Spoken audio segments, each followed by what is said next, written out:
Então, esse é o trabalho de PCC de gestão escolar, né? Eu sou a Flávia Chiorato Grativó, aluna de segunda graduação de Pedagogia na Estácio, e hoje a gente vai entrevistar o professor Felipe Bruno, de História, do Colégio Gal 01. Então, Felipe, a primeira questão que eu queria saber de você é saber que vocês trabalham numa escola pública ou é particular? Boa tarde, Flávia. Eu trabalho em escola particular. Estou há 5 anos formado e as minhas experiências foram em escolas particulares. Sim. E como que você entende a gestão escolar nos dias atuais? Eu acho que a gestão escolar nos dias atuais ela tem convivido com problemas muito relacionados sobre a questão da pandemia, da Covid, né? Porque a gestão escolar ela tem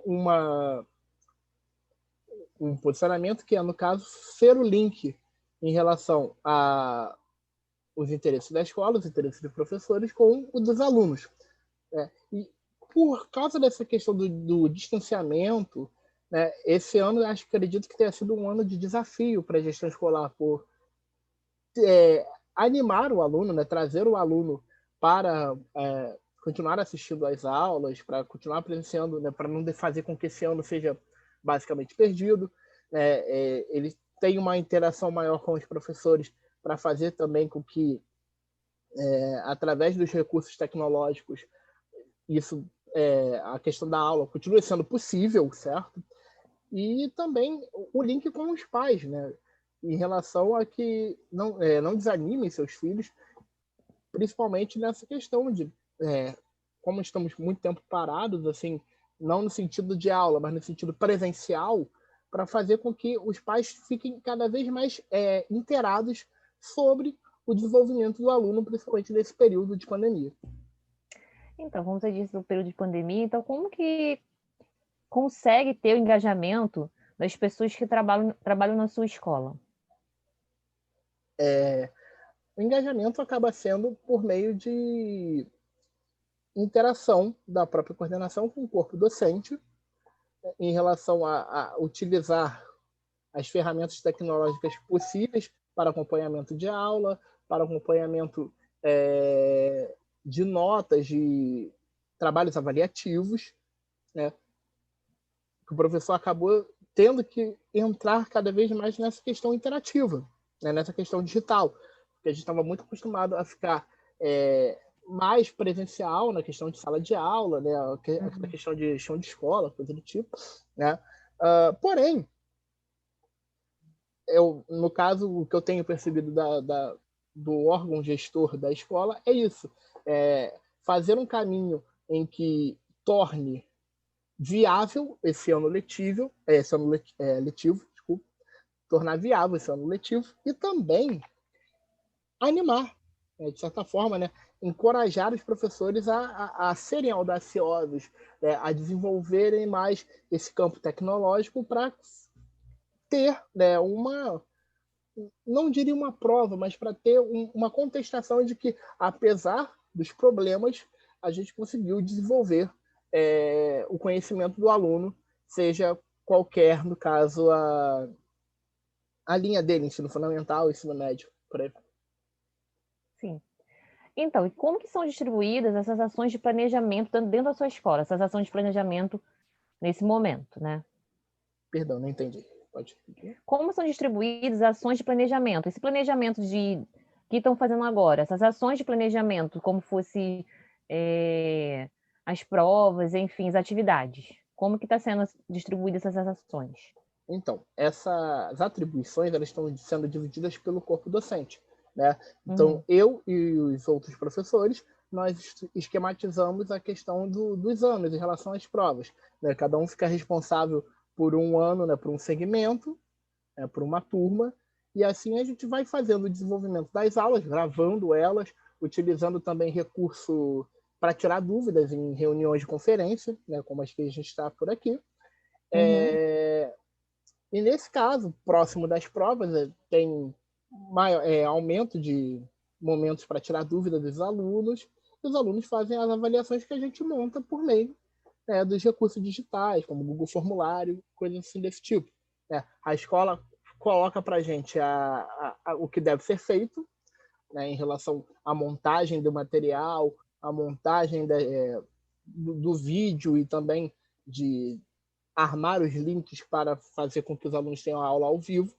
Né? Então, os alunos eles acabam tendo um contato com a aula, com o conteúdo gravado e com o conteúdo, né, com a presença do professor para tirar aquelas dúvidas naqueles momentos mais importantes, aquilo que ele observa, né, como em sala de aula. A gente passa a matéria, ele estuda e volta tirando dúvidas. Né? Sim. Então, para você, qual a função do projeto político-pedagógico na sua escola? Então, o projeto político-pedagógico ele tem que estar atrelado a determinadas questões. Primeiro, no caso privado, a escola, ela, além de ser um órgão de educação, ela é uma empresa. Então, ela tem que se tornar viável economicamente, né? Porque, no caso, tem acionistas, né? Tem a questão do dono. Né? Então, ao mesmo tempo que é um setor básico de educação, ela também tem que pensar que é um setor que tem que ser viável economicamente. Essa é uma questão, de certa forma, administrativa. Como qualquer empresa, ela precisa ter, né, aquela questão de missão, valores, né? Ou seja, o que a escola quer dirigir. A escola, no caso que eu trabalho, ela trabalha a ideia de interação, né? De preparo para alunos para concursos, seja concursos civis ou concursos militares, mas também prepara o aluno para a vida. Né? Ou seja, se o aluno não se encaixar nessas questões de concurso, vai ter ali o desenvolvimento de conhecimento, desenvolvimento artístico, né? Como os projetos culturais da escola. Ele vai ter sempre uma janela de possibilidades, ou seja, de coisas que ele pode conseguir fazer, né? No caso, atribuições ou desenvolvimento através de áreas mais relacionadas a diplomas, áreas técnicas, mas também ao desenvolvimento cultural. Se for um caminho que ele for adotar, também é ótimo, é super válido. Então, a escola, ela lida com a questão econômica, para se tornar basicamente viável, mas ela, de certa forma, ela não corta as asas do aluno. Ela não força necessariamente a questão de que você tem que fazer o concurso, você tem que fazer prova para isso, tem que fazer prova para aquilo. Não, você, obviamente, ser avaliado, você pode seguir esse caminho mais técnico, mais de desenvolvimento, porém, a escola dá uma certa liberdade, uma razoável liberdade, a questão também de outras opções para que esse aluno, lá no final da sua formação, ele tenha um caminho, né, que ele queira desenvolver, seja técnico, seja artístico, e entre outras coisas. Sim. Então, para a gente finalizar, para você, o que é o planejamento democrático?